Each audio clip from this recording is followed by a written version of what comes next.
കുറച്ചു ദിവസങ്ങളായി കാഞ്ഞിരപ്പള്ളി ചേനപ്പാടി നാഗമറ്റത്തിൽ പരേതനായ സന്തോഷിന്റെ വീട്ടിൽ വിവാഹത്തെക്കുറിച്ചുള്ള ചിന്തകൾ മാത്രമായിരുന്നു. കാരണം ഇനി ശ്രീലക്ഷ്മിയുടെ വിവാഹത്തിന് അധിക ദിവസമുണ്ടായിരുന്നില്ല. ഏപ്രിൽ 2-നായിരുന്നു ശ്രീലക്ഷ്മിയുടെ വിവാഹം നിശ്ചയിച്ചിരുന്നത്. അതിനായുള്ള ഒരുക്കത്തിലായിരുന്നു ആ വീട്. വിവാഹക്കുറി വരെ അടിച്ചിരുന്നു. വസ്ത്രങ്ങൾ എടുക്കാനുള്ള തീയതിയും തീരുമാനിച്ചിരുന്നു. തന്റെ പ്രിയപ്പെട്ട മകൾ അണിഞ്ഞൊരുങ്ങി മംഗല്യ പന്തലിലേക്ക് കടന്നുകയറുന്ന മനോഹരമായ കാഴ്ചയ്ക്കായുള്ള കാത്തിരിപ്പിലായിരുന്നു അമ്മ ശ്രീജ. എന്നാൽ ആ സ്വപ്നങ്ങൾക്കും പ്രതീക്ഷകൾക്കും മുകളിലൂടെ വിധി മറ്റൊരു രൂപത്തിൽ അവരെ പരീക്ഷിക്കാൻ കാത്തുനിൽക്കുകയായിരുന്നുവെന്ന് ആ കുടുംബം ഒരിക്കലും അറിഞ്ഞില്ല. ഓമനിച്ച് വളർത്തി വലുതാക്കിയ 2 മക്കളും മണിക്കൂറുകളുടെ വ്യത്യാസത്തിൽ മരണപ്പെട്ട വാർത്തയറിഞ്ഞതോടെ ആ അമ്മ തളർന്നുപോയി. മകന്റെ മരണവാർത്തയറിഞ്ഞ് ആശുപത്രിയിലേക്ക് ഓടിയെത്തി നിലവിളിച്ചു കരയുന്ന ആ അമ്മയുടെ കാഴ്ച കണ്ടു നിൽക്കാൻ സാധിക്കുന്നതായിരുന്നില്ല. പിന്നീട് തന്റെ മകളെയെങ്കിലും എനിക്ക് തിരിച്ചു തരണമേ എന്നതു മാത്രമായിരുന്നു ആ അമ്മ നെടുവീർപ്പിട്ട് പ്രാർത്ഥിച്ചത്. പക്ഷേ ആ പാവം സ്ത്രീയുടെ പ്രാർത്ഥനയ്ക്ക് ദൈവം വിളി കേട്ടില്ല എന്ന് പറയാം. മണിക്കൂറുകൾക്കുള്ളിൽ തന്നെ ശ്രീലക്ഷ്മിയും ഈ ലോകത്തു നിന്നും വിട പറഞ്ഞുപോയി. കഴിഞ്ഞ ദിവസം ബൈക്കപകടത്തിൽ മരണപ്പെട്ട സഹോദരങ്ങളായ ശ്രീലക്ഷ്മിയുടെയും ശ്രീനാഥിന്റെയും സംസ്കാര ചടങ്ങുകൾ ഇന്നായിരുന്നു നടന്നത്. അവസാനമായി ഒരു നോക്ക് കാണാനായി ജനസാഗരമാണ് ഇവരുടെ വീട്ടിലേക്ക് ഒഴുകിയെത്തിയത്. 1 മാസത്തിനപ്പുറം വിവാഹ പന്തലൊരുങ്ങേണ്ട വീട്ടിൽ ഉയർന്നത് മരണപ്പന്തലാണ്. വല്ലാത്ത ഒരു വേദന നൽകുന്ന വാർത്ത.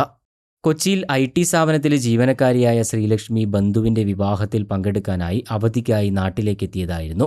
ശ്രീലക്ഷ്മിയെ പാലായിലെത്തി കൂട്ടിക്കൊണ്ടുവരാനായി ബൈക്കിൽ പോയതായിരുന്നു ശ്രീനാഥ്. തിരിച്ചു വരുന്നതിനിടെ ഇവർ സഞ്ചരിച്ചിരുന്ന വാഹനം രാത്രി 8 മണിയോടുകൂടി അപകടത്തിൽപ്പെടുകയായിരുന്നു. പാലാ കടപ്പാട്ടൂർ ബൈപ്പാസിൽ വെച്ച് ഇവർ സഞ്ചരിച്ചിരുന്ന ബൈക്കിലേക്ക് എതിരെ വന്ന ഒരു ഇന്നോവ കാർ ഇടിച്ചു കയറുകയായിരുന്നു. കാറിടിച്ച ശേഷം ഇവരെ റോഡിലൂടെ നിരക്കിക്കൊണ്ടുപോവുകയും ചെയ്തു. അബോധാവസ്ഥയിൽ കിടന്ന സഹോദരങ്ങളെ നാട്ടുകാരാണ് ആശുപത്രിയിൽ എത്തിക്കുന്നത്. എന്നാൽ ശ്രീനാഥ് സംഭവ സ്ഥലത്ത് വെച്ച് തന്നെ മരണപ്പെട്ടിരുന്നു. പിന്നീട് ആ നാട് മുഴുവൻ ശ്രീലക്ഷ്മിക്കായുള്ള പ്രാർത്ഥനയിലായിരുന്നു. ഏപ്രിലിൽ മിന്നുകെട്ടി മണവാട്ടിയായി ഇറങ്ങേണ്ട പെൺകുട്ടിയെ ജീവിതത്തിലേക്ക് തിരികെ കിട്ടാൻ വേണ്ടി ഓരോ നിമിഷവും വഴിപാടുകളും പ്രാർത്ഥനകളുമൊക്കെയായി നാടൊന്നാകെ കാത്തിരിക്കുകയുമായിരുന്നു. എന്നാൽ പ്രാർത്ഥനകളെല്ലാം വിഫലമാക്കിക്കൊണ്ട് കഴിഞ്ഞ ദിവസം രാത്രി 10 മണിയോടെ ശ്രീലക്ഷ്മിയും യാത്രയായി. മരണത്തിലും തമ്മിൽ പിരിയാൻ ആഗ്രഹിക്കാത്തതുപോലെ അനിയൻ പോയ വഴിയെ തന്നെ ചേച്ചിയും നടന്നു നീങ്ങി. ഒരു മകനെ നഷ്ടപ്പെട്ട വേദനയിൽ തളർന്നിരിക്കുന്ന ആ അമ്മയുടെ മേൽ ഇരട്ട പ്രഹരമായി മകളുടെ മരണവാർത്ത കൂടിയെത്തി. 2 പേരുടെയും അന്ത്യകർമ്മങ്ങൾ ഒരേ സമയം നടക്കുമ്പോൾ കണ്ടു നിൽക്കുന്നവർക്ക് കണ്ണുനീർ അടക്കാൻ കഴിയുന്നുണ്ടായിരുന്നില്ല. സ്വപ്നങ്ങളും മോഹങ്ങളും പാതി വഴിയിൽ ഉപേക്ഷിച്ച് ശ്രീനാഥും ശ്രീലക്ഷ്മിയും മടങ്ങുമ്പോൾ അവശേഷിക്കുന്നത് തോരാത്ത കണ്ണീർ മാത്രമാണ്. കാഞ്ഞിരപ്പള്ളിയിലെ ഒരു ടെക്സ്റ്റൈൽസ് ജീവനക്കാരിയായ ശ്രീജയ്ക്ക് ഈ കഠിനമായ ദുഃഖം താങ്ങാനുള്ള കരുത്ത് ലഭിക്കട്ടെ എന്ന് നമുക്ക് പ്രാർത്ഥിക്കാം. ഇതുപോലെ റോഡിലെ ഓരോ അശ്രദ്ധയും കവർന്നെടുക്കുന്നത് എത്രയോ പേരുടെ സ്വപ്നങ്ങളാണെന്ന് നാം ഇനിയെങ്കിലും തിരിച്ചറിയണം. ആ പ്രിയപ്പെട്ട സഹോദരങ്ങൾക്ക് കണ്ണീരോടെ ആദരാഞ്ജലികൾ അർപ്പിക്കുന്നു.